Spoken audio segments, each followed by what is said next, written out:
देश का नाम बदलने पर बहस छिड़ी है। संविधान में दर्ज इंडिया दैट इज भारत को बदलकर केवल भारत करने की मांग उठ रही है। इस बारे में एक याचिका भी सुप्रीम कोर्ट में दाखिल हुई है, जिस पर बुधवार को अदालत ने सुनवाई की। याचिकाकर्ता की मांग थी कि इंडिया ग्रीक शब्द इंडिका से आया है और इस नाम को हटाया जाना चाहिए। याचिकाकर्ता ने अदालत से अपील की थी कि वो केंद्र सरकार को निर्देश दे कि संविधान के अनुच्छेद 1 में बदलाव कर देश का नाम केवल भारत किया जाए। सुप्रीम कोर्ट के चीफ जस्टिस एस.ए. बोबडे की अध्यक्षता वाली 3 सदस्यीय बेंच ने याचिका को खारिज करते हुए इस मामले में दखल देने से इनकार कर दिया। अदालत ने कहा कि संविधान में पहले से ही भारत का जिक्र है। संविधान में लिखा है इंडिया दैट इज भारत। सर्वोच्च अदालत ने कहा कि इस याचिका को संबंधित मंत्रालय में भेजा जाना चाहिए और याचिकाकर्ता सरकार के सामने अपनी मांग रख सकते हैं। ये कोई नई बात नहीं है, कई देश अपना नाम बदल चुके हैं। आइए जानते हैं कि भारत को कितने अलग अलग नामों से जाना जाता रहा है और उनके पीछे की कहानी क्या है। प्राचीन काल से भारत भूमि के अलग अलग नाम रहे हैं, मसलन जम्बूद्वीप, भारतखंड, हिमवर्ष, अजनाभ वर्ष, भारतवर्ष, आर्यव्रत, हिंद, हिंदुस्तान और इंडिया। मगर इनमें भारत सबसे ज्यादा लोकमान्य और प्रचलित रहा है। नामकरण को लेकर सबसे ज्यादा धारणाएं एवं मतभेद भी भारत को लेकर ही है। भारत की वैविध्यपूर्ण संस्कृति की तरह ही अलग अलग कालखंडों में इसके अलग अलग नाम भी मिलते हैं। इन नामों में कभी भूगोल उभर कर आता है तो कभी जातीय चेतना और कभी संस्कार। हिंद, हिंदुस्तान, इंडिया जैसे नामों में भूगोल उभर रहा है। इन नामों के मूल में या तो सिंधु नदी प्रमुखता से नजर आ रही है, मगर सिंधु सिर्फ एक क्षेत्र विशेष की नदी भर नहीं है। सिंधु का अर्थ नदी भी है और सागर भी। उस रूप में देश के उत्तर पश्चिमी क्षेत्र को किसी जमाने में सप्त सिंधु या पंजाब कहते थे, तो इसमें एक विशाल उपजाऊ इलाके को वहां बहने वाली 7 अथवा 5 प्रमुख धाराओं से पहचानने की बात ही तो है। इसी तरह भारत नाम के पीछे सप्त सैंधव क्षेत्र में पनपी अग्निहोत्र संस्कृति की पहचान है। पौराणिक युग में भरत नाम के अनेक व्यक्ति हुए हैं। दुष्यंत सुत के अलावा दशरथ पुत्र भरत भी प्रसिद्ध हैं, जिन्होंने खड़ाऊ राज किया। नाट्यशास्त्र वाले भारत मुनि भी हैं। एक राजर्षि भरत का भी उल्लेख है, जिनके नाम पर जड़ भरत मुहावरा भी प्रसिद्ध हो गया। मगधराज इंद्रद्युम्न के दरबार में भी एक भरत ऋषि थे। एक योगी भरत हुए हैं। पद्म पुराण में एक दुराचारी ब्राह्मण भरत का उल्लेख बताया जाता है। ऐत्रेय ब्राह्मण में भी दुष्यंत पुत्र भरत ही भारत नामकरण के पीछे खड़े दिखते हैं। ग्रंथ के अनुसार भरत एक चक्रवर्ती सम्राट यानी चारों दिशाओं की भूमि का अधिग्रहण कर विशाल साम्राज्य का निर्माण कर अश्वमेध यज्ञ किया, जिसके चलते उनके राज्य को भारतवर्ष नाम मिला। इसी तरह मत्स्य पुराण में उल्लेख है कि मनु को प्रजा को जन्म देने वाले स्वर और उसका भरण पोषण करने के कारण भरत कहा गया। जिस खंड पर उसका शासनवास था उसे भारतवर्ष कहा गया। नामकरण के सूत्र जैन परंपरा तक में मिलते हैं। भगवान ऋषभ देव के ज्येष्ठ पुत्र महायोगी भरत के नाम पर इस देश का नाम भारतवर्ष पड़ा। संस्कृत में वर्ष का एक अर्थ इलाका, बंटवारा, हिस्सा आदि भी होता है। आमतौर पर भारत नाम के पीछे महाभारत के आदि पर्व में आई एक कथा है। महर्षि कंव और अप्सरा मेनका की बेटी शकुंतला और पुरुवंशी राजा दुष्यंत के बीच गंधर्व विवाह होता है। इन दोनों के पुत्र का नाम भरत हुआ। ऋषि कंव ने आशीर्वाद दिया कि भरत आगे चलकर चक्रवर्ती सम्राट बनेंगे और उनके नाम पर इस भूखंड का नाम भारत प्रसिद्ध होगा। अधिकांश लोगों के दिमाग में भारत नाम की उत्पत्ति की ही यही प्रेम कथा लोकप्रिय है।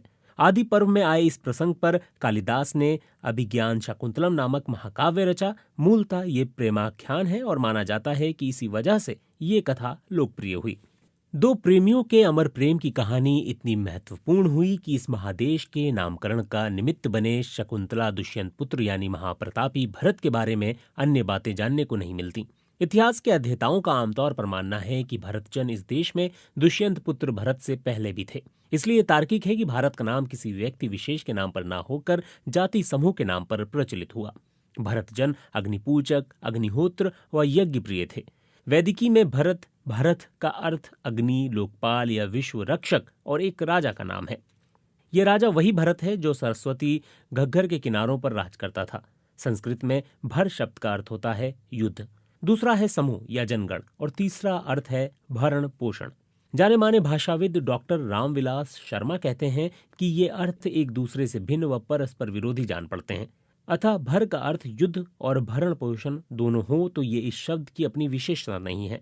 भर का मूलार्थ गण यानी जन ही था। गण के समान वो किसी भी जन के लिए प्रयुक्त हो सकता था। साथ ही वो उस गण विशेष का भी सूचक था जो भरत नाम से विख्यात हुआ। दरअसल भरत जनों का वृत्तांत आर्य इतिहास में इतना प्राचीन और दूर से चला आता है कि कभी युद्ध, अग्नि, संघ जैसे आशयों से संबद्ध भारत का अर्थ सिमटकर महज एक संज्ञा पर रह गया, जिससे कभी दाशरथे भरत को संबद्ध किया जाता था तो कभी भारत की व्युत्पत्ति के संदर्भ में दुष्यंत पुत्र भरत को याद किया जाता है। किंतु हजारों साल पहले अग्निप्रिय भरतजनों की शुचिता और सदाचार इस तरह बढ़ा चढ़ा था कि निरंतर यज्ञ कर्म में करते रहने से भरत और अग्नि शब्द एक दूसरे से संपृक्त हो गए। भारत शब्द मानो अग्नि का विशेषण बन गया। संदर्भ बताते हैं कि देवश्रवा और देववात इन दो भरतों यानी भरतजन के दो ऋषियों ने ही मंथन के द्वारा अग्नि प्रज्वलन की तकनीक खोज निकाली थी। डॉक्टर रामविलास शर्मा के मुताबिक ऋग्वेद के कवि भरतों के अग्नि से संबंध की इतिहास परंपरा के प्रति सचेत हैं। भरतों से निरंतर संसर्ग के कारण अग्नि को भारत कहा गया। इसी तरह यज्ञ में निरंतर काव्य पाठ के कारण कवियों की वाणी को भारती कहा गया। ये काव्य पाठ सरस्वती के तट पर होता था, इसलिए ये नाम भी कवियों की वाणी से संबद्ध हुआ। अनेक वैदिक मंत्रों में भारती और सरस्वती का उल्लेख आता है। प्राचीन ग्रंथों में वैदिक युगीन एक प्रसिद्ध जाति भरत का नाम अनेक संदर्भों में आता है। ये सरस्वती नदी या आज के घग्गर के कछार में बसने वाला समूह था जो यज्ञ प्रिय अग्निहोत्र जन थे। इन्हीं भरत जन के नाम से उस समय के समूचे भूखंड का नाम भारतवर्ष हुआ। विद्वानों के मुताबिक भरत जाति के मुखिया सुदास थे। वैदिक युग से भी पहले पश्चिमोत्तर भारत में निवास करने वाले जनों के अनेक संघ थे, इन्हें जन कहते थे। इस तरह भरतों के इस संघ को भरतजन नाम से जाना जाता था। बाकी अन्य आर्य संघ भी अनेक जन में विभाजित थे। इनमें पुरु, यदु, तुर्वसु, तुरुत्सु, अनु, ध्रुयु, गांधार, विषाणिन, पख्त, केकय, शिव, अलिन, भलान, त्रित्सु और संजय आदि समूह भी जन थे। इन्हीं जनों में 10 जनों से सुदास और उनके त्रित्सु कबीले का युद्ध हुआ था। सुदास के त्रित्सु कबीले के विरुद्ध 10 प्रमुख जातियों के गण या जन लड़ रहे थे। इनमें पंचजन यानी पुरु, यदु, तुर्त्सु, अनु और द्रुयु के अलावा भालानस, अलिन, शिव, पख्त और विषाणिनी कबीले शामिल थे। इस महायुद्ध को महाभारत से भी 2500 वर्ष पूर्व हुआ बताया जाता है। साधारण सी बात है कि वो युद्ध जिसका नाम ही महाभारत है कब हुआ होगा। इतिहासकारों के मुताबिक ईसा से करीब 2500 साल पहले कौरवों पांडवों के बीच महासमर हुआ था।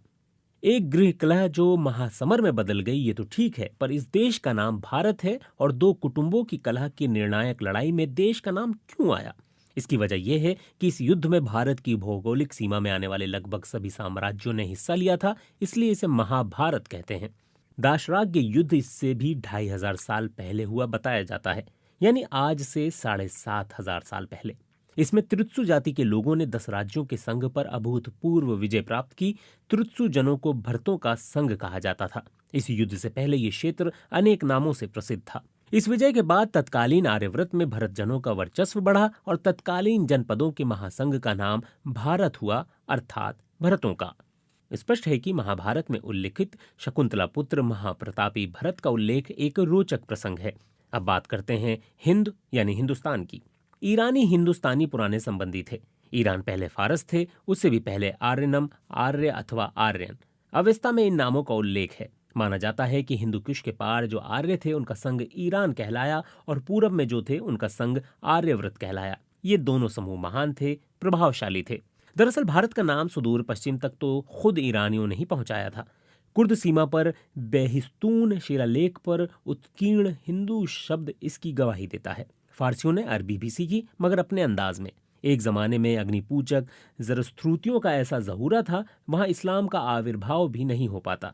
ये बातें तो इस्लाम से भी सदियों पहले और ईसा मसीह से भी 4 सदी पहले की हैं। संस्कृत आविस्ता में गर्भनाल का रिश्ता है। हिंदू कुश बामियान के इस पार यज्ञ होता था तो उस पार यश्न, आर्यमन, अर्थर्वन, होम, सोम, हवन जैसी समानार्थी पदावलियां यहाँ भी थीं, वहां भी। फारस, फारसी, फारसियों के ग्राह्य होने का दायरा यहीं तक नहीं रहा। इस्लाम के दायरे में भी सनातनता का ये सौहार्द दिखता है। हिंदू शब्द तो ईसा से भी 2000 साल पहले अक्कादी सभ्यता में था। अक्कद, सुमेर, मिस्र सबसे भारत के रिश्ते थे।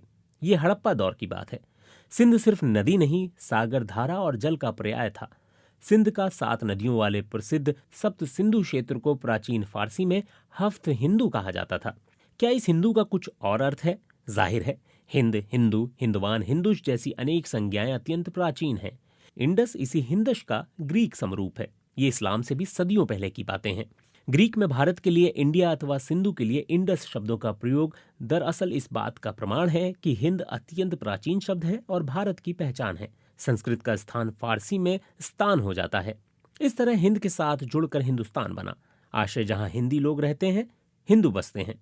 भारत यूरोपीय भाषाओं में हा का रूपांतर आ हो जाता है तो सा का आ नहीं होता। मेसोपोटामियाई संस्कृतियों से हिंदुओं का ही संपर्क था। हिंदू दरअसल ग्रीक, इंडस, अरब, अक्काद, पर्शियन संबंधों का परिणाम है। इंडिका का प्रयोग मेगास्थनीज ने किया। वो लंबे समय तक पाटलिपुत्र में भी रहा, मगर वहां पहुंचने से पूर्व बख्तर, बाख्तरी, गांधार, तक्षशिला इलाकों से गुजरा। यहाँ हिंद, हिंदवान, हिंदू जैसे शब्द प्रचलित थे। उसने ग्रीक स्वरतंत्र के अनुरूप उनके इंडस, इंडिया जैसे रूप ग्रहण किए। ये ईसा से 3 सदी और मोहम्मद से 10 सदी पहले की बात है। जहां तक जम्बूद्वीप की बात है, ये सबसे पुराना नाम है। आज के भारत, आर्यव्रत, भारतवर्ष से भी बड़ा। परंतु ये तमाम विवरण बहुत विस्तार भी मांगते हैं और इन पर अभी गहन शोध चल रहे हैं। जामुन फल को संस्कृत में जम्बू कहा जाता है। अनेक उल्लेख हैं कि इस केंद्रीय भूमि पर यानी आज के भारत में किसी काल में जामुन के पेड़ों की बहुलता थी। इसी वजह से इसे जम्बूद्वीप कहा गया। जो भी हो, हमारी चेतना जम्बूद्वीप के साथ नहीं, भारत नाम से जुड़ी है। भरत संज्ञा की सभी परतों में भारत होने की कथा खुदी हुई है।